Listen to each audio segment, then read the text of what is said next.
Hallelujah. Thank you Lord. धन्यवाद धन्यवाद धन्यवाद यीशु राजा। Thank you Lord. Thank you Jesus. Thank you Holy Spirit. धन्यवाद यीशु राजा आज के सुंदर समय के लिए कि पिता ने मुझे अवसर दिया कि आज मैं फिर से अपने प्रभु के अगुवाई में, पवित्र आत्मा की अगुवाई में होते हुए प्रभु के वचन को मैं आप लोगों तक बांट सकूं। धन्यवाद देती हूं मैं पास्टर इमैनुअल मॉर्गन जी का कि आज उन्होंने मुझे अपने पेज यीशु भवन चर्च दिल्ली के इस पेज पर मुझे इनवाइट किया कि मैं प्रभु की दासी अपने मुख से प्रभु के वचन को आप तक बांट सकूं। और मैं धन्यवाद देती हूँ पिता की कि पिता ने मुझे आज चुना कि अपने द्वारा पिता का वचन जो जीवित कलाम है मैं आप तक पहुंचा सकूं। धन्यवाद देती हूँ आप सबका कि जितने भाई बहन इस समय मेरे साथ इस यीशु भवन चर्च दिल्ली के इस पेज पर जुड़े हैं, आप सबको प्रभु बहुत आशीष दे और हम सब मिलकर प्रभु के वचन में बने रहें। और आज प्रभु हमसे क्या बात करना चाहता है उसे हम सुने। और इससे पहले कि हम वचन की ओर बढ़ेंगे तो आइए हम प्रार्थना करेंगे। धन्यवाद धन्यवाद धन्यवाद पिता परमेश्वर सुंदर समय के लिए कि एक बार फिर से यीशु राजा आपने हम सबको यहाँ पर एकत्रित किया कि आपके वचन में हम गहराई से प्रभु जी जाने पाए पिता, क्योंकि खुदावन आप वचन के द्वारा प्रभु जी आप हमें समझाते हैं कि हमारे जीवन में क्या कमी क्या घटी है, कि प्रभु जी उन तमाम कमियों को खुदावन यीशु मसीह आपके वचन के द्वारा आपकी आवाज को सुनकर खुदावन हम उन कमियों को अपने जीवन से प्रभु जी निकालने पाए और इससे प्रभु जी अपने आप को आपके योग्य बना सकें। प्रभु जी आप हमारे साथ होना, पवित्र आत्मा आपकी उपस्थिति यहाँ पर है, हम धन्यवाद देते हैं। पवित्र आत्मा आपकी अगुवाई के लिए मैं धन्यवाद देती हूँ पिता कि प्रभु जी आपने मुझे आज इस जगह बिठाया कि मैं आपके पवित्र वचन को आपके बच्चों तक पहुंचाने वाली बन सकूं खुदावन, और इन वचनों के द्वारा पिता परमेश्वर मैं भी सीखने वाली बन सकूं कि आज मेरे जीवन में किन बातों की घटी व कमी है पिता। प्रभु जी मेरे साथ होना, मेरी अगुवाई करना और बाकी पूरे समय को यीशु राजा मैं आपके हाथों में सौंपती हूँ। सहायता मदद करना। मैं इस प्रार्थना को पवित्र आत्मा की अगुवाई में प्रभु यीशु मसीह के नाम से मैं मांगती हूँ। आमीन आमीन आमीन। तो आइए हम इससे पहले कि हम वचन में जाएंगे, हम थोड़ी देर आराधना में चलेंगे और आप सभी भाई बहन मिलकर मेरे साथ इस आराधना में मेरे साथ जुड़े रहें और आप एक मन होकर, एक चित होकर, एक आवाज में प्रभु की आराधना को हम करेंगे।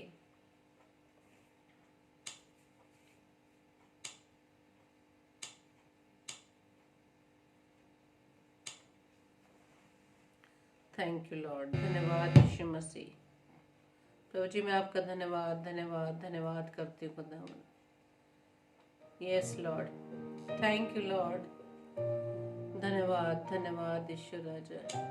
Yes Lord, thank you Jesus.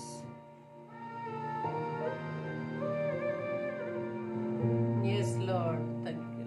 धन्यवाद के साथ स्तुति गाऊंगा हे यीशु मेरे खुदा, उपकार तेरे हैं बेशुमार, कोटि कोटि स्तुति धन्यवाद। आइए धन्यवाद दें। धन्यवाद के साथ स्तुति गाऊंगा हे यीशु मेरे खुदा, उपकार तेरे हैं बेशुमार, कोटि कोटि स्तुति धन्यवाद।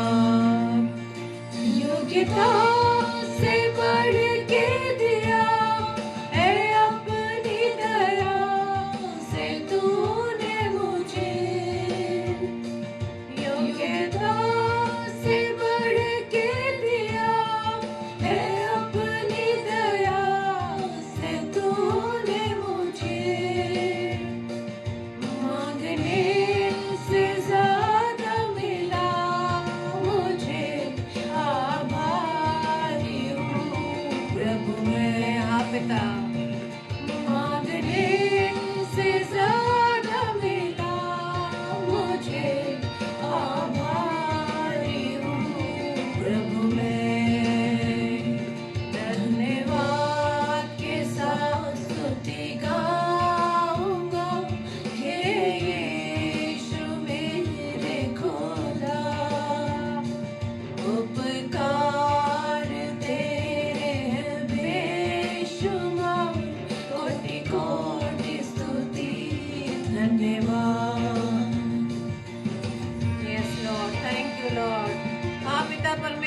आपने हमें इतने उपकार किए हैं कि उसे गिनना बहुत ही प्रभु जी कठिन है। सच में यीशु राजा, आपने हमें इस योग्य बनाया कि अपने मुख से हम आपकी आराधना को कर पा रहे हैं। पिता धन्यवाद धन्यवाद धन्यवाद। Thank you Lord, thank you Jesus, धन्यवाद। Hallelujah, praise the Lord. Yes Lord, thank you Jesus, thank you Lord. तू है सच्चा जिंदा खुदा, तुझ पर ही भरोसा मेरा। तू है सच्चा जिंदा खुदा, तुझ पर ही भरोसा मेरा। सेवा पूरी करके पाऊं इनाम, प्रभु ऐसा तो वरदान। सेवा पूरी करके पाऊं इनाम, प्रभु ऐसा तो वरदान। धन्यवाद के साथ स्तुति गाऊंगा, हे यीशु मेरे खुदा। उपकार तेरे हैं बेशुमार, कोटि कोटि स्तुति धन्यवाद। धन्यवाद के साथ स्तुति गाऊंगा, हे यीशु मेरे खुदा। उपकार तेरे हैं बेशुमार, कोटि कोटि स्तुति धन्यवाद। कोटि कोटि स्तुति धन्यवाद। कोटि कोटि स्तुति धन्यवाद। हाँ मेरे प्रियो, कि प्रभु ने हमें इस योग्य बनाया कि अपने मुख से हम उसकी स्तुति करें, उसको धन्यवाद की भेंट को हम चढ़ाने वाले बन सके। क्योंकि सच में हम इस योग्य नहीं कि अपने मुख से उसका नाम ले सके, लेकिन पिता ने हम पर इतना अनुग्रह किया, हमें इतना सामर्थ्य से भरा कि पिता ने हमें इस योग्य बना दिया। हालेलुया। चलिए एक और गीत को हम गाएंगे। थैंक यू लॉर्ड, धन्यवाद यीशु मसीह। Yes Lord, thank you Lord.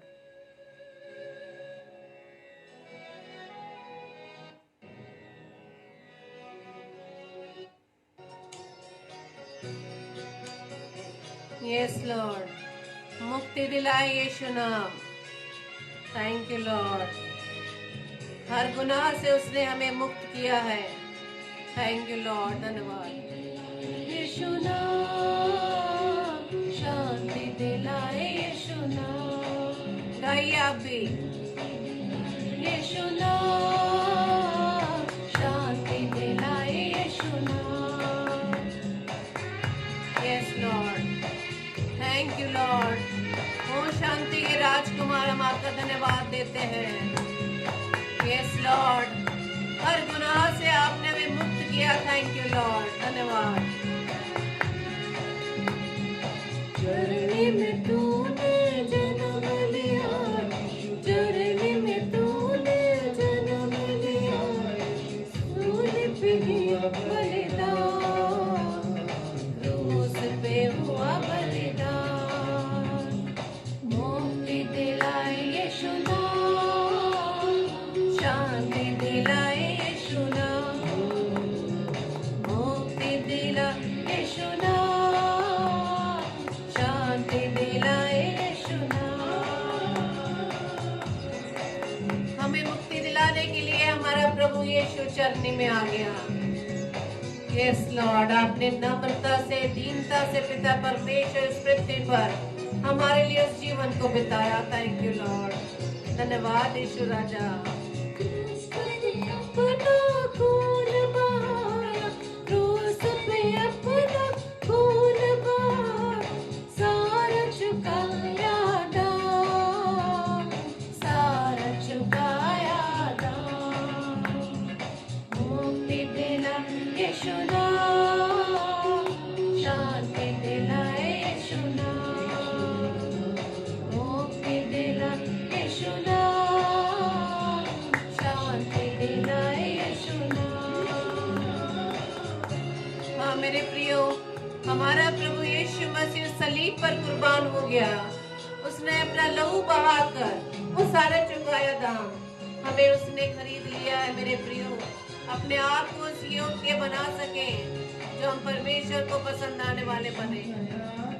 बहता सागर यीशु दया का बहता सागर यीशु है दाता महान यीशु है दाता महान मुक्ति दिलाए यीशु नाम शांति दिलाए यीशु नाम मुक्ति दिलाए यीशु नाम शांति दिलाए यीशु नाम। Thank you Lord. धन्यवाद यीशु मसीह। ओ पिता परमेश्वर, हम आपका धन्यवाद देते हैं। प्रभुओं के प्रभु, हम आपका धन्यवाद देते हैं। Thank you Lord. धन्यवाद यीशु राजा। Thank you Jesus. Thank you Lord. Thank you spirit. सबके पापों को मिटाने हम सबके पापों को मिटाने यीशु हुआ बलिदान यीशु हुआ बलिदान मुक्ति दिलाए यीशु नाम शांति दिलाए यीशु नाम मुक्ति दिलाए यीशु नाम शांति दिलाए यीशु नाम। धन्यवाद यीशु राजा। Thank you Lord. आपके बलिदान के लिए हम आपका धन्यवाद देते हैं खुदावन। दयालु पिता परमेश्वर, हम आपका धन्यवाद देते हैं खुदावन। Thank you Lord. Yes Lord. Hallelujah hallelujah hallelujah. पर भी यीशु कृपा करना हम पर भी यीशु कृपा करना हम है पापी नादान हम है पापी नादान मुक्ति दिलाए यीशु नाम शांति दिलाए यीशु नाम मुक्ति दिलाए यीशु नाम शांति दिलाए यीशु नाम मुक्ति दिलाए यीशु नाम शांति दिलाए यीशु नाम मुक्ति दिलाए यीशु नाम शांति दिलाए यीशु नाम मुक्ति दिलाए यीशु नाम शांति दिलाए यीशु नाम मुक्ति दिलाए यीशु नाम शांति दिलाए यीशु नाम। हालेलुया। Praise the Lord. हाँ मेरे प्रियो, हमारे प्रभु यीशु मसीह जो सच में दया का सागर है, प्रभुओं का प्रभु है, राजाओं का राजा है, उसी ने हमें हमारे गुनाहों से हमें मुक्त कराया। हालेलुया। हमारे प्रभु यीशु के सिवाय और कोई नहीं जिसने इतना बड़ा बलिदान हम सबके लिए किया, हम सबको हमारे पापों से छुड़ा लिया। वो दाम उस क्रूस पर जो उसने दिया अपने बलिदान के द्वारा, हम उसके खरीदे हुए लोग हैं, हम उसके खरीदे हुए बच्चे हैं, हम उसके अधिकार में हैं। उस पिता को जिसने हमारी खातिर अपने प्रभु, अपने उस प्रिय पुत्र को, हमारे उस प्रभु यीशु राजा को इस पृथ्वी पर भेज दिया, सिर्फ हमारे गुनाहों से हमें मुक्त कराने के लिए। हालेलुया। तो वही हमारा शांति का राजकुमार है। तो आइए इससे पहले कि हम परमेश्वर के वचन में बढ़ेंगे, ये प्रार्थना रूपी गीत को हम गाएं। Thank you Lord. धन्यवाद यीशु मसीह। Yes Lord. Hallelujah hallelujah. आइए हम प्रार्थना रूपी गीत को गाएंगे। मिट्टी को कुम्हार जैसे हाथों में अपने उठाया, उठा के एक तुम हाथ जैसे हाथों में अपने उठा के रोवे कला में खुदावन बूंदे मुझे और निखारे रोहे कला में खुदावन बूंदे मुझे और निखारे छो मुझे छो खुदावन मुझे छो छो मुझे छो खुदावन मुझे छो मेरी जान को मेरी रूह को मेरे बदन को छू मेरी जान को मेरी रूह को मेरे बदन को छू मुझे छू खुदावन मुझे छू मुझे छू खुदावन मुझे छू। हाँ मेरे पिता, आप हम सबको, अपने बच्चों को यीशु राजा छू लेना। ओ पवित्र आत्मा, आप हमारी सहायता करना। हाँ यीशु राजा, हम आपके नाम से आपके सम्मुख आए हैं, आपके सिंहासन के सामने हम खड़े हैं पिता। और खुदावंद यीशु राजा, हम आपका धन्यवाद देते हैं। ओ पवित्र आत्मा, मैं आपका धन्यवाद देती हूँ कि इस समय आप मेरे साथ हैं, इस जगह पर आप उपस्थित हैं। और जितने भी भाई बहन इस समय फेसबुक लाइव पर हैं पिता, जहां जहां पर भी वो पिता परमेश्वर आपके वचन को सुनने के लिए पिता आए हैं, वहां पर भी यीशु राजा आपकी पवित्र आत्मा उनके साथ है। हम पवित्र आत्मा आपसे प्रार्थना करते हैं कि आपकी अगुवाई में होते हुए अपने पिता के उस शब्द को हम समझ सके कि आज के इस समय में वो हमसे, हमारा पिता अपने बच्चों से क्या चाह रहा है। पिता परमेश्वर, मेरी देह प्राण आत्मा पर प्रभु जी आपका कंट्रोल रहने पाए, क्योंकि आपसे कोई भी बात हमारे जीवन की छिपी नहीं। हम मनुष्यों से तो छिपा सकते हैं, लेकिन पिता आपसे नहीं।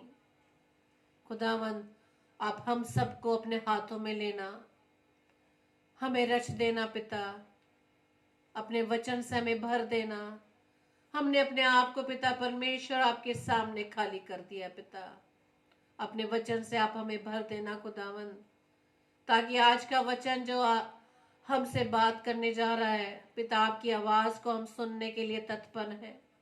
वो वचन पिता परमेश्वर मेरे भाई बहनों के लिए नहीं, बल्कि मेरे स्वयं के लिए भी हो पिता, कि मेरे जीवन में जो भी घटी कमी पाई जाती है यीशु राजा, जो आपको नागवार है, आपको जो नहीं पसंद खुदावन, उन सबको यीशु राजा आपके चरणों में लाते हैं खुदावन, ताकि वो सारी कमियां, सारे वो गुनाह जो हम जीवन में दिन प्रतिदिन हर पल करते हैं पिता परमेश्वर, आपके लहू के द्वारा वो साफ होने पाए।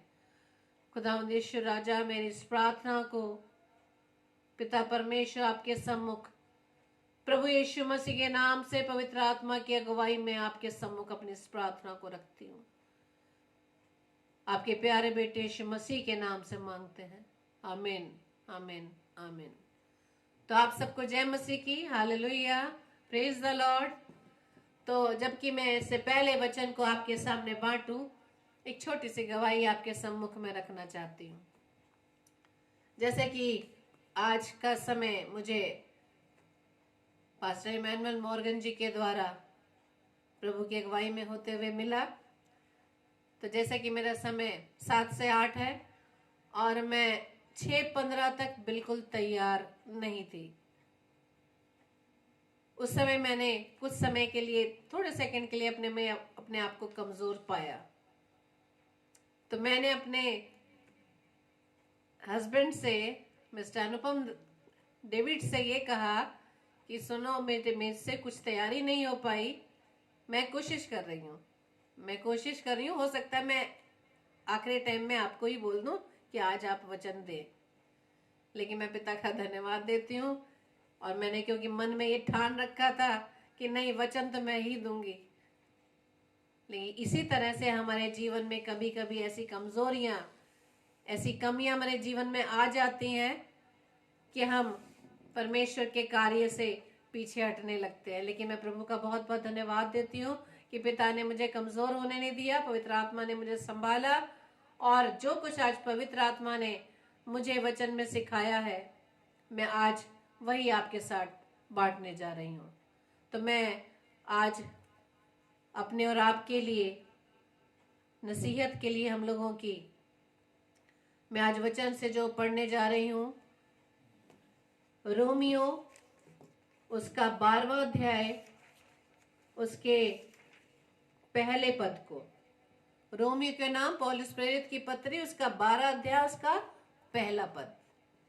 वहां इस प्रकार से लिखा है, इसलिए हे भाइयों, मैं तुमसे परमेश्वर की दया स्मरण दिलाकर विनती करता हूं कि अपने शरीरों को जीवित और पवित्र और परमेश्वर को भावता हुआ बलिदान करके चढ़ाओ, यही तुम्हारी आत्मिक सेवा है। फिर से बड़े ध्यान से शब्दों पर गौर करिएगा, और अगर आपके पास पवित्र कलाम है आप उसे खोलिए, आप उसे पढ़िए साथ साथ। और अगर आप में से कोई भाई बहन वचन को स्क्रीन पर शेयर कर सकते हैं तो मेहरबानी से आप शेयर भी करें, ताकि सभी भाई बहन उसे साथ साथ पढ़ सके। लिखा है उसमें 12 अध्याय, रोमियो 12 अध्याय के पहले पद में, इसलिए हे भाइयों, मैं तुमसे परमेश्वर की दया स्मरण दिलाकर विनती करता हूं कि अपने शरीरों को जीवित और पवित्र और परमेश्वर को भावता हुआ बलिदान करके चढ़ाओ, यही तुम्हारी आत्मिक सेवा है। तो इस पद में हमें ये समझ आ गई होगी, समझ में आ गया होगा कि पौलुस हमें क्या कहने जा रहे हैं। वो हमें कुछ याद दिलाना चाह रहे हैं।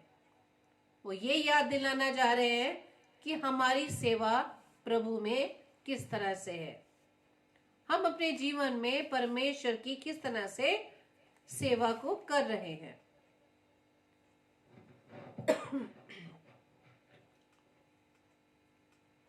इसमें लिखा है कि मैं तुमसे परमेश्वर की दया स्मरण दिलाकर विनती करता हूं। पहली चीज परमेश्वर की दया, दूसरा स्मरण करवाना, तीसरा विनती करना।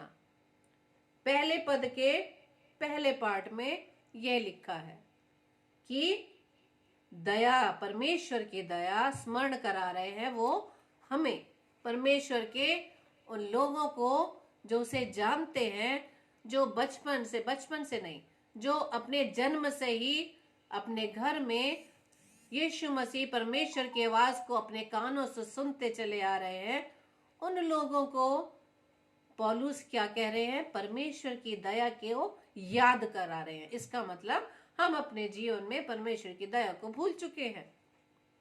हम भूल चुके हैं कि परमेश्वर ने हमारे जीवन में क्या दया की, हम पर क्या क्या दया की। और यदि हम अपने जीवन में झांके तो हम दिन प्रतिदिन हर पल कोई ना कोई ऐसी गलती कर देते हैं, जाने या अनजाने में। हाथों के द्वारा नहीं, सोच विचार में ही हम बहुत सी ऐसी गलतियां कर देते हैं जो हमारे प्रभु को नापसंद है। लेकिन फिर भी प्रभु की दया अब तक, इस समय तक 7:35 तक बनी हुई है। क्यों, कैसे हम कह सकते हैं दया बनी है? क्योंकि इतनी गलतियां करने के बावजूद भी हम इस 7:35 तक इस जिंदों की दुनिया में जिंदा हैं। हालेलुया। याद करें वो पुराना समय जब परमेश्वर तुरंत दंड दे देता था, है ना?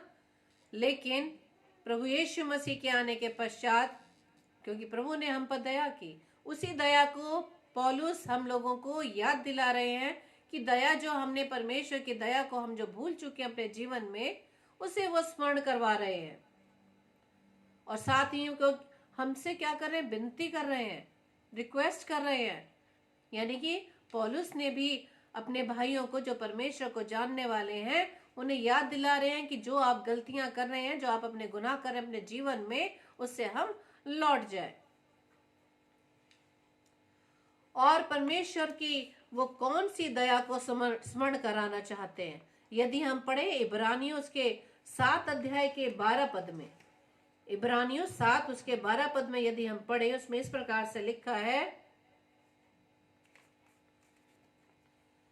क्योंकि मैं उनके अधर्म के विषय में दयावंत हूंगा और उनके पापों को फिर स्मरण ना करूंगा। किन लोगों को, किन लोगों के विषय में परमेश्वर ने कहा है, क्योंकि मैं उनके अधर्म के विषय में दयावंत हूंगा, यानी जो अविश्वासी हैं। अधर्म का अगर हम उल्टा करें यानी धार्मिकता, और यदि हम धार्मिकता का जो हम डेफिनेशन देखें, धार्मिकता हम कैसे उसको हम सिद्ध कर सकते हैं, अपने विश्वास के द्वारा। तो अधर्म का मतलब जो हम विश्वास में हम बने नहीं रहते, अविश्वासी होकर अपने जीवन को व्यतीत कर रहे हैं। हम अविश्वासी क्यों हैं, जबकि हम सब जानते हैं कि हमारे प्रभु यीशु राजा ने हमारे लिए बलिदान किया, और अब तक हम उस बात पर विश्वास नहीं कर पा रहे। थोमा की तरह हम अभी तक हमारे मनों में संदेह है। इसी तरह से तभी पौलुस कह रहे हैं कि मैं परमेश्वर की दया को तुम्हें याद दिलाना चाहता हूं कि परमेश्वर की दया तुम्हारे जीवन में किस तरह से बनी हुई है।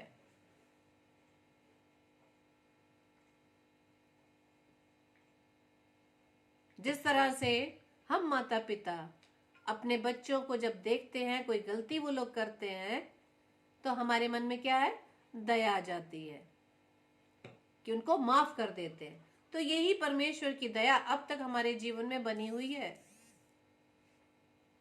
कि परमेश्वर की दया हमारे जीवन में इसलिए बनी हुई है क्योंकि वो हमसे प्रेम करता है।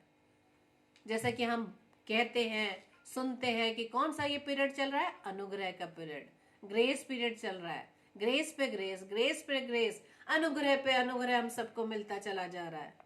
लेकिन हम अपने पिता की दया को भूल गए हैं। और आगे पौलुस ने क्या लिखा है,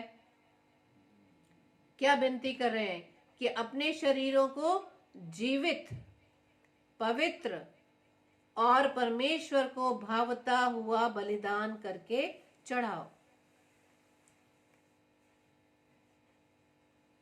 क्योंकि जिस तरह से मैंने अभी बताया कि परमेश्वर की दया के लिए, कौन सी दया के लिए, इसी तरह से हम यिर्मयाह में 31 उसके अध्याय के 34 पद में भी पढ़ सकते हैं। वहां इस प्रकार से लिखा है, तब उन्हें फिर एक दूसरे से ये ना कहना पड़ेगा कि यहोवा को जानो, क्योंकि यहोवा की यह वाणी है, छोटे से लेकर बड़े तक सब के सब मेरा ज्ञान रखेंगे, क्योंकि मैं उनका अधर्म क्षमा करूंगा और उनका पाप फिर स्मरण ना करूंगा। अब इसमें आपने बड़े ध्यान से सुना होगा जो ये लिखा गया है, क्योंकि यहोवा की ये वाणी है कि छोटे से बड़े तक सब के सब मेरा ज्ञान रखेंगे। तो उन्हीं के विषय में प्रभु कह रहे हैं कि मैं उनके अधर्म को क्षमा करूंगा और उनका पाप फिर स्मरण ना करूंगा। तो यही, जैसे कि मैंने भी बताया कि इतने हम गलतियां करते हैं, लेकिन फिर भी प्रभु ने अब तक हम पर दया की है। अब तक हम जीवितों की दुनिया में जीवित है। क्यों? क्योंकि परमेश्वर की दया हम पर है। वो बार बार हमें अवसर दे रहा कि कब हम अपने पापों से फिरे, अपने जीवन को प्रभु के योग्य बना सकें। लेकिन यहाँ जबकि हमने पढ़ा रोमियो 12:1 में कि आगे जैसे हमने पढ़ा कि अपने शरीरों को जीवित, पवित्र और परमेश्वर को भावता हुआ बलिदान करके चढ़ाओ। इसके सेकंड पार्ट में हमारे शरीरों के बारे में है, जिसमें 3 चीजें बताइए शरीर को हमें कैसे बलिदान करके चढ़ाना है। पहला है जीवित, दूसरा पवित्र, तीसरा परमेश्वर को भावता हुआ। तो जैसे कि मैंने बताया कि पहला जो है जीवित, तो अभी हम जैसे कि सांसें ले रहे हैं, तो क्या हम जीवित नहीं हैं? जीवित हैं, लेकिन कैसे हैं? मृतकों के समान, मरे हुओं के समान हमारा जीवन है। जीवित किस तरह से रहना है हमें? अपने शरीर में, जैसा कि हम पहला कुरिन्थियों 3:16-17 पद में हम पढ़ते हैं कि क्या तुम नहीं जानते कि तुम्हारा शरीर पवित्र आत्मा का मंदिर है। शरीर हमारा पवित्र आत्मा का मंदिर है और परमेश्वर का आत्मा उसमें वास करता है। हमारे शरीर को प्रभु ने वचन के द्वारा कितना सुंदर बताया कि हमारा शरीर पवित्र आत्मा का मंदिर है। तो यदि हमारा शरीर पवित्र आत्मा का मंदिर है, तो हमारे शरीर के कार्य कैसे हैं? कैसे हमारा शरीर पवित्र आत्मा का मंदिर हो सकता है? क्या हर एक व्यक्ति का शरीर पवित्र आत्मा का मंदिर है? जब हम अपने शरीर के द्वारा बहुत सी गलतियां, बहुत सी गुनाह करते हैं जो परमेश्वर को पसंद योग्य नहीं, तो क्या वो पवित्र आत्मा का मंदिर हो सकता है? इसलिए पौलुस ने कहा है कि अपने शरीर को जीवित बनाओ।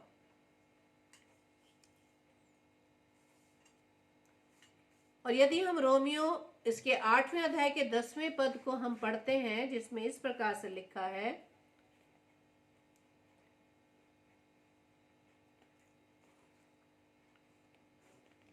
यदि मसीह तुम में है तो देह पाप के कारण मरी हुई है, परंतु आत्मा धर्म के कारण जीवित है। तो इस तरह से हमने यहाँ पे ये स्पष्ट हो गया कि हमारा शरीर किस लिए मरा हुआ है। उसमें ये लिखा है, यदि मसीह तुम में है तो देह पाप के कारण मरी हुई है। और जैसे कि अभी हमने वचन से सीखा कि पहला कुरिन्थियों 3:16-17 में क्या कहा गया है कि तुम्हारा शरीर पवित्र आत्मा का मंदिर है। और इसमें यह भी लिखा है कि यदि मसीह तुम में है, जब पवित्र आत्मा का मंदिर हमारा शरीर है और मसीह हम में है, तो हमारा शरीर फिर पवित्र क्यों नहीं है? इसलिए कि हमने उस शरीर को, अपने शरीर को पाप के कारण, बुराइयों के कारण, जो संसार में हर प्रकार की बुराई पाई जाती है, उसके द्वारा हमने अपनी देह को मरे हुए की तरह बना लिया है। हालेलुया। तो इसलिए पौलुस ये क्या कह रहे हैं कि अपने शरीर को जीवित बनाइए। और इसी तरह से हम वचन में ये भी सीखते हैं, मत्ती उसके रचित सुसमाचार उसके 26 अध्याय के 41 पद में, वहां इस प्रकार से लिखा है, मत्ती रचित सुसमाचार उसका 26 अध्याय उसके 41 पद, उसमें ये लिखा है, जागते रहो और प्रार्थना करते रहो कि तुम परीक्षा में ना पड़ो। आगे इस प्रकार से लिखा है, आत्मा तो तैयार है परंतु शरीर दुर्बल है। क्यों है दुर्बल? क्योंकि पापों के कारण, पाप की वजह से, अपने जीवन की उन कमियों की वजह से हमने अपने देह को क्या कर लिया है? दुर्बल बना लिया है। अपनी देह को मृत के समान बना लिया है। सांसें ले रहे हैं, लेकिन हमारी आत्मा तो एक तैयार है, लेकिन हमारा शरीर दुर्बल है, शरीर कमजोर है। हम संसार की अभिलाषाओं में फंसे हुए हैं। जब हम संसार की अभिलाषाओं में फंस जाते हैं तो हम पाप के गड्ढे में गिर जाते हैं। और वचन में क्या सीखते हैं कि पाप की मजदूरी क्या है? मृत्यु। तो किस तरह से अपने शरीर को हमने मरा हुआ बना लिया। और क्यों पौलुस यहाँ पर कह रहे हैं कि अपने शरीर को आप जीवित बनाएं? Praise the Lord, hallelujah. इसी तरह से यदि हम पढ़े लय व्यवस्था उसका 20 अध्याय उसके 7वें व 8वें पद में, लय व्यवस्था उसका 20 अध्याय उसके 7 व 8 पद, प्रेज द लॉर्ड, हालेलुया।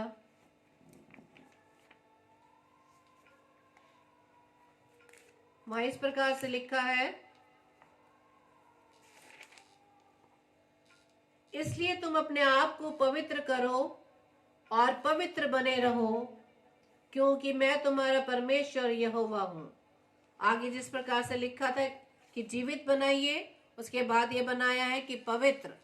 हमें अपने शरीर को पवित्र बनाना है, क्योंकि हमारा परमेश्वर लय व्यवस्था उसके 20 अध्याय के 7 और 8 पद में क्या कह रहे हैं? इसलिए तुम अपने आप को पवित्र करो और पवित्र बने रहो, क्योंकि मैं तुम्हारा परमेश्वर यहोवा हूं।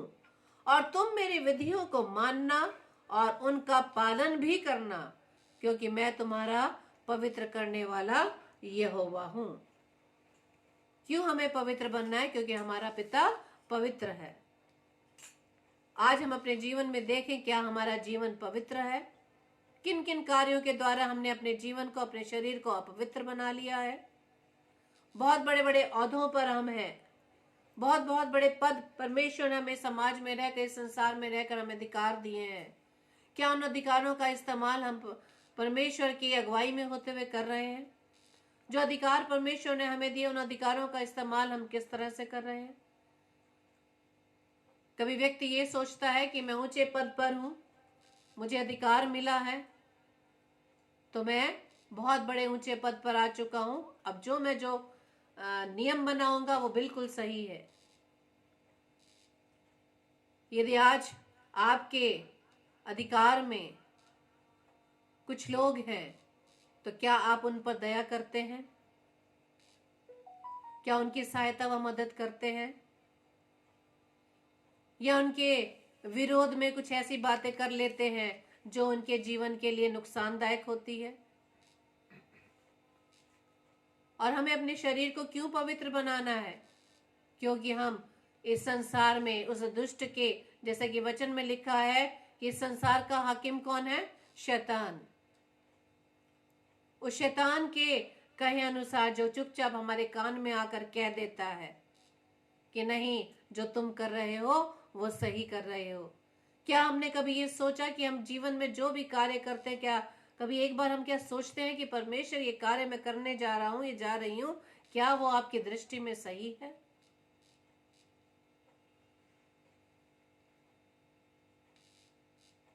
तो हमारा जीवन, हमारा शरीर क्यों अपवित्र बन जाता है? उन वीडियोस को देखकर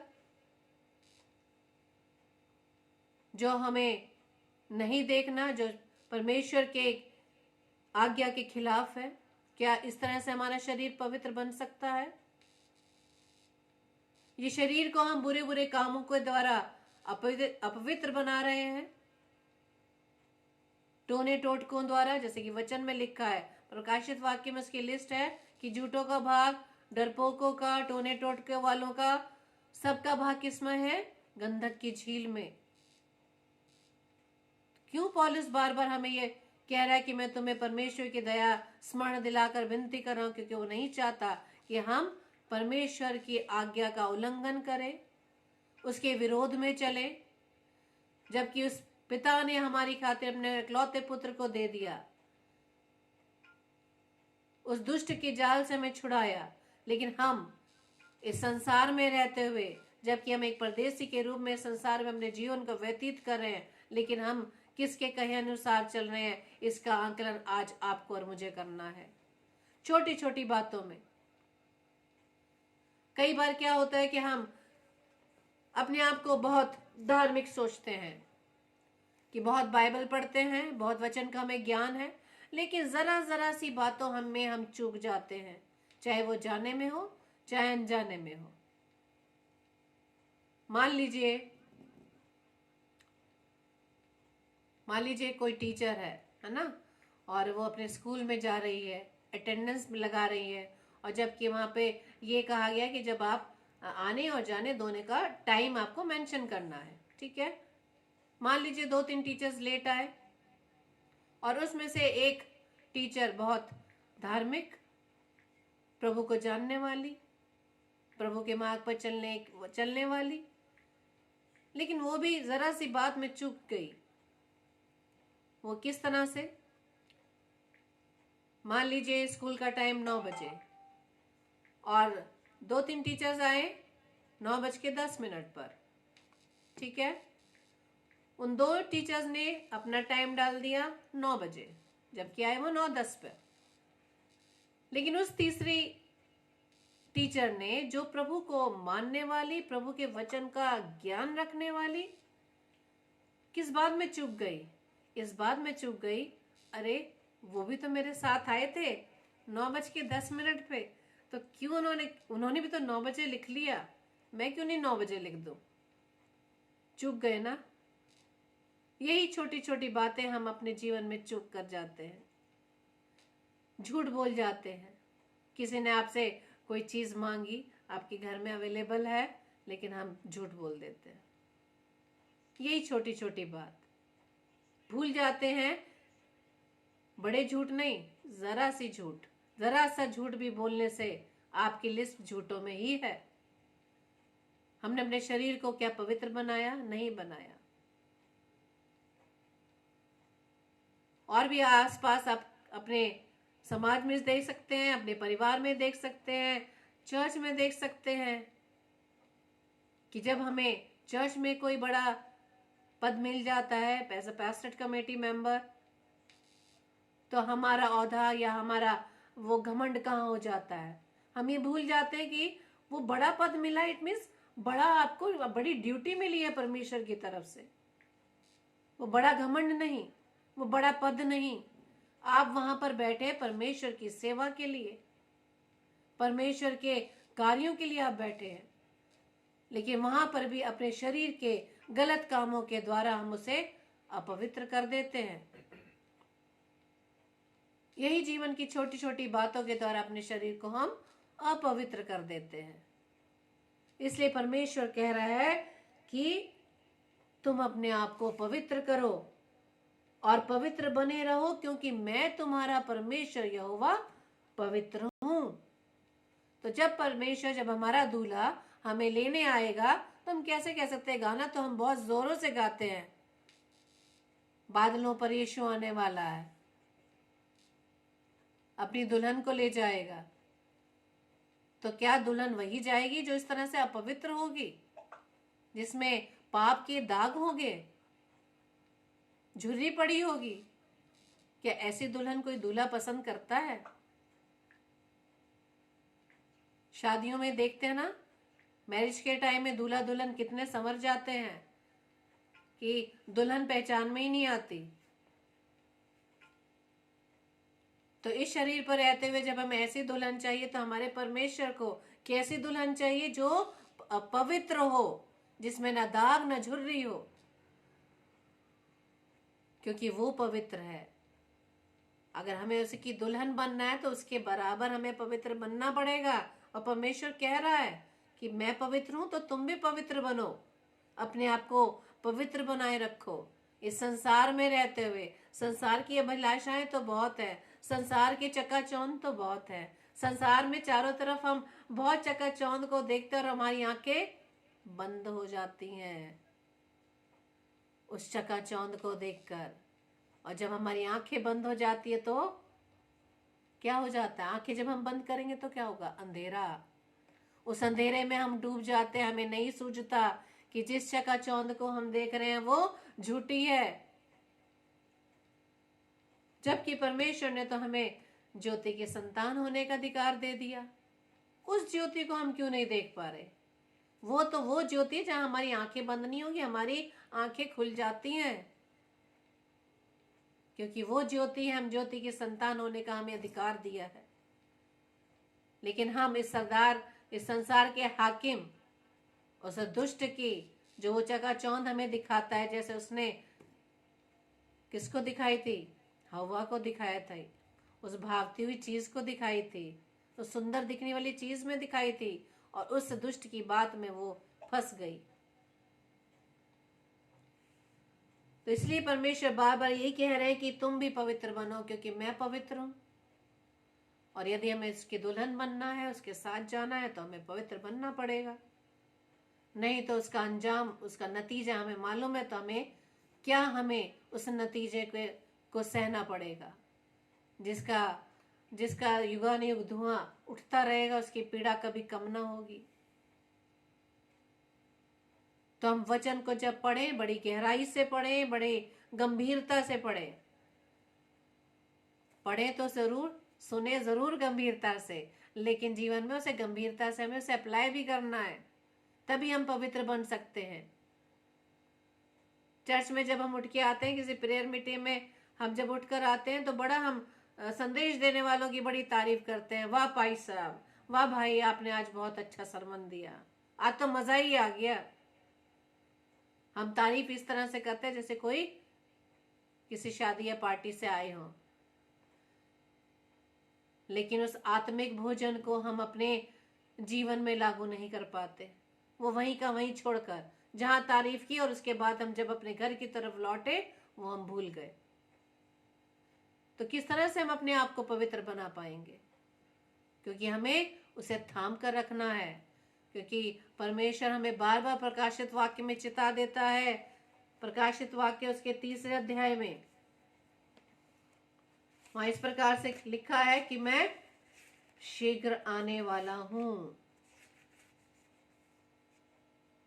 3:11 में, प्रकाशित वाक्य 3:11 में लिखा है, मैं शीघ्र ही आने वाला हूं, और जो कुछ तेरे पास है उसे थामे रह, कि कोई तेरा मुकुट छीन ना ले। सारे ज्ञान, सारा वचन हम जब पढ़ते हैं, समझते हैं, उसके बाद भी हम अपने जीवन की कमियों से चूक जाते हैं। जरा से लालच में चूक जाते हैं, जरा से लालच में झूठ बोल जाते हैं, एक दूसरे की होड़ में हम झूठ बोल जाते हैं, लेकिन ये भूल जाते हैं कि सबका न्याय अलग अलग होगा। ये जरूरी नहीं कि एक परिवार में एक जन बहुत अच्छा ज्ञान रखने वाला, उस पर चलने वाला है, तो बाकी सदस्यों को फ्री में स्वर्ग का वीजा मिल जाएगा। नहीं मेरे प्रियो, हर एक का न्याय अलग अलग होगा। कोई रिश्तेदारी वहां नहीं चलेगी, कोई अप्रोच वहां नहीं चलेगी। सबको अपने जीवन का अलग अलग न्याय देना होगा। गाना गाते हैं ना, खुल जाएंगी किताबें जब भी हिसाब होगा। अभी हम बोल देते हैं ना, इस पृथ्वी पर रहता है, देखा जाएगा क्या होगा। कुछ नहीं है।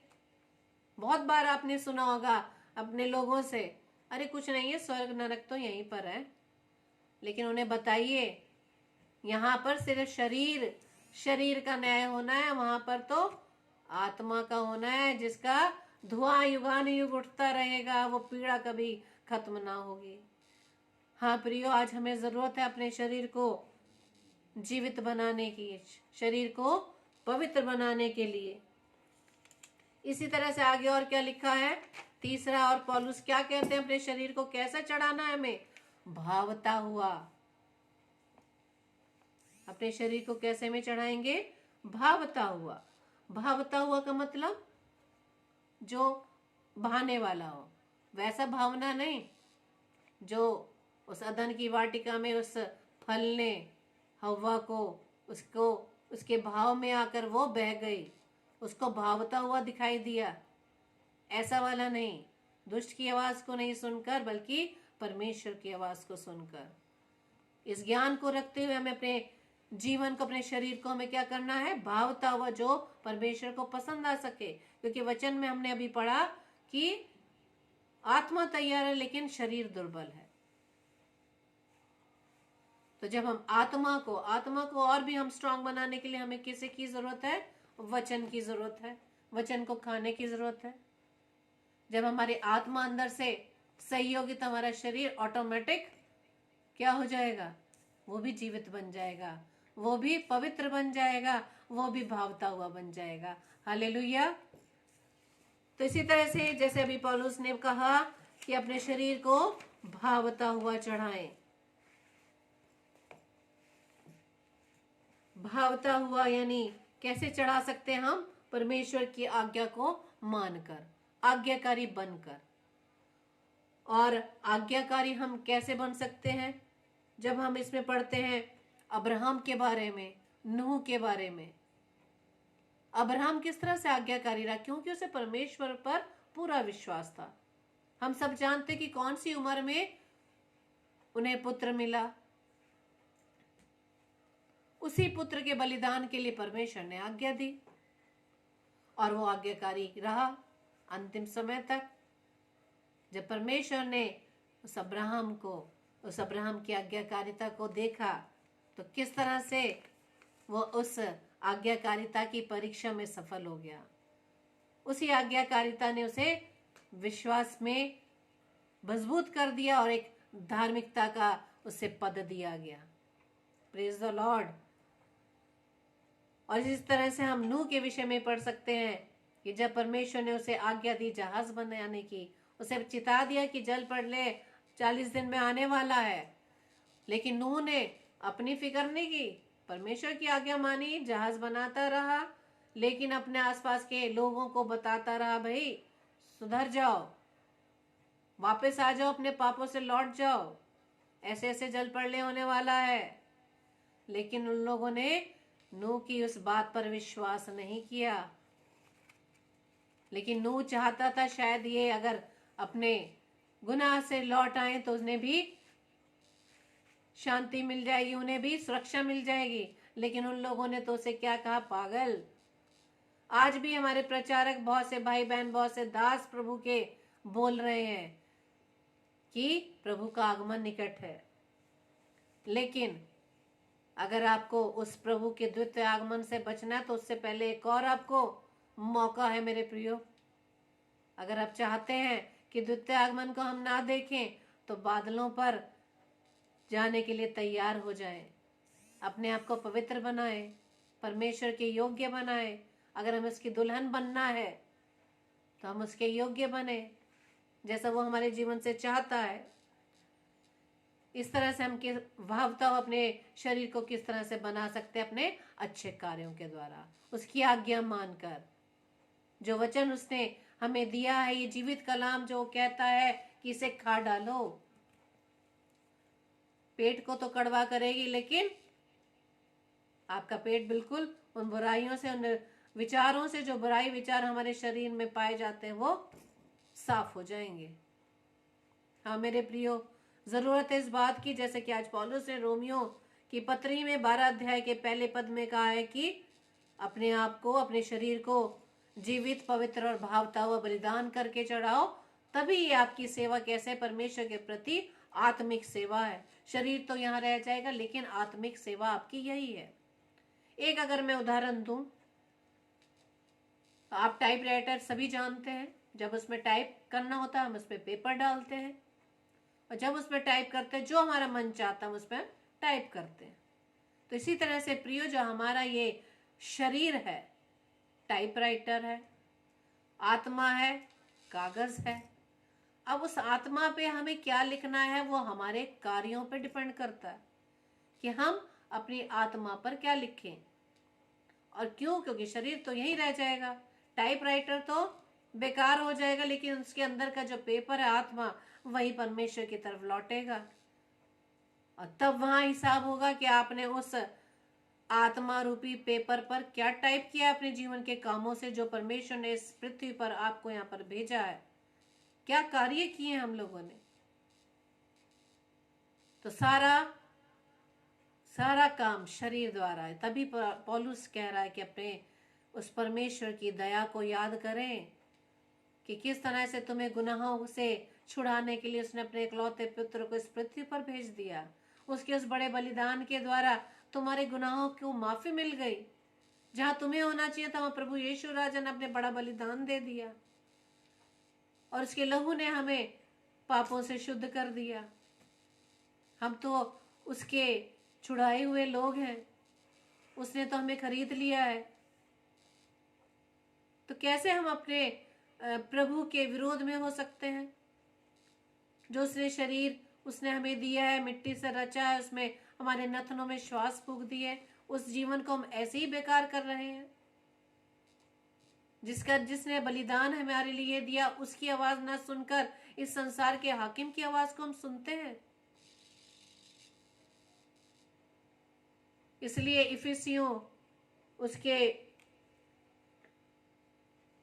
6 अध्याय को, यदि हम इफिसियों 6 अध्याय को देखेंगे तो उसमें अगर यदि हम पढ़ें तो हम जब 10 से लेके 20 पद तक पढ़ेंगे, उसमें जहां उसमें हेडिंग दे रखी है आत्मिक युद्ध के हथियार, कि आजकल जो दुष्ट है हमें किस तरह से लोगों को निराशा हताशा में डाल रहा है, विचारों से, नेगेटिविटी से, नेगेटिव विचारों से। तो हमें आत्मिक हथियारों को, आत्मिक युद्ध से हथियारों की आवश्यकता है, जो हमें इस वचन के द्वारा हम उस शैतान को हम काट सकते हैं। तो हाँ मेरे प्रियो, हमें आज इस पद के अनुसार अपने आप को, अपने शरीर को, जो पिता ने हमें अपने इस मिट्टी से रचा, हमारे नथनों में श्वास फूका, इस शरीर को हम अपवित्र ना बनाएं, उसे मृत के समान ना बनाएं, बल्कि उसे हम जीवित, पवित्र और भावता हुआ बलिदान चढ़ाएं, और यही आत्मिक सेवा परमेश्वर के सामने ग्रहण योग्य होगी। आमीन। आइए हम प्रार्थना करें। धन्यवाद धन्यवाद धन्यवाद पिता परमेश्वर, सुंदर समय के लिए खुदावन कि आज आपने मुझे योग्य ठहराया। पवित्र आत्मा में आपका धन्यवाद देती हूँ कि आपकी अगुवाई में होते हुए मैं इस कलाम को सीख पाई। धन्यवाद यीशु राजा। Thank you Lord, thank you Jesus, thank you Holy Spirit. धन्यवाद देती पिता परमेश्वर की जितने भाई बहन इस फेसबुक लाइव पर जुड़े हैं पिता परमेश्वर, यीशु भवन चर्च दिल्ली पर, खुदावन हर एक को आप आशीष देना। और हम सब ने जितने उन्हें इन वचनों को सुना है पिता परमेश्वर, और जितनों ने अभी ऑनलाइन सुना, जितने ऑफलाइन सुनेंगे यीशु राजा, हर एक को पिता परमेश्वर अपनी बुद्धि से परिपूर्ण करना, अपनी सामर्थ्य देना, ताकि अपने जीवन में पाई जाने वाली हर घटी कमियों को यीशु राजा हम आपके नाम से पिता परमेश्वर अपने पैरों के तले उसे कुचलने वाले बन सके। दुष्ट की हर चाल को पिता परमेश्वर आपके इस वचन रूपी आत्मा की तलवार से पिता परमेश्वर से काटने वाले बन सके। यीशु राजा हमें अपनी सामर्थ्य से परिपूर्ण करना, ताकि इस शरीर को, जित पिता परमेश्वर जो आपने कहा है कि क्या तुम नहीं जानते कि तुम्हारा शरीर पवित्र आत्मा का मंदिर है, यीशु राजा होने देना पिता परमेश्वर। प्रभु हम आपकी सामर्थ्य से अपने शरीर को जीवित, पवित्र और भावता हुआ आपके सम्मुख बलिदान चढ़ा सके। प्रभु जी इस वचन के लिए हम धन्यवाद देते पिता कि आज ये वचन आपने मुझे दिया, कि मैं इस वचन के द्वारा पिता परमेश्वर की आप वास को खुदावन आपकी सामर्थ्य में होते हुए प्रभु जी आपके लोगों तक, आपके बच्चों तक पहुंचाने वाले बन सके। मैं इस योग्य तो नहीं रही, लेकिन पिता परमेश्वर आपने आज मुझे इस्तेमाल किया, मैं आपका धन्यवाद देती हूँ पिता। और खुदावंद यीशु मसीह हम इसी तरह से इस वचन के अनुसार प्रभु जी आपको थामे रहे। खुदावन अपना हाथ आपसे छुड़ाए ना, बल्कि पिता परमेश्वर आपके हाथ को हम मजबूती से थामे रहे, ताकि उस अंतिम क्षण तक, जब तक इस पृथ्वी पर हम जीवित है पिता परमेश्वर, प्रकाशित वाक्य 3 अध्याय के 11 पद को हम संभाले रख सके। जैसे कि आपने कहा है कि मैं शीघ्र आने वाला हूँ, और जो कुछ तेरे पास है उसे थामे रहना, ताकि तुझसे वो जीवन का मुकुट छीनने न पाए। आमीन। पिता परमेश्वर मैं इस प्रार्थना को पवित्र आत्मा की अगुवाई में प्रभु यीशु मसीह के नाम से मांगती हूँ। आमीन आमीन आमीन। आप सबको जय मसीह की। और मैं धन्यवाद देती हूँ पास्टर इमैनुअल मॉर्गन जी का, जिन्होंने मुझे अवसर दिया। परमेश्वर आपको और आपके परिवार को बहुतायत से आशीष दे, और इसी तरह से आपकी मिनिस्ट्री दिन प्रतिदिन प्रभु में और भी बढ़ती चली जाए, और आपकी ये सेवा आत्मिक सेवा ठहराने वाले बन सके। और एक नोटिस मैं और देना चाहूंगी कि आगरा मसीह मंडली पेज पर भी आप लोग सब जुड़ सकते हैं। अभी 7 से 8 का तो सेशन कंप्लीट हो गया, जो 2 सेशन चलते हैं 7 से 8 और 8 से 9। और इस समय भाई पोपिन प्रजापति इस समय हमारे साथ जुड़े होंगे। आप उसमें भी परमेश्वर के वचन को ग्रहण कर सकते हैं। Praise the Lord. जय मसीह की।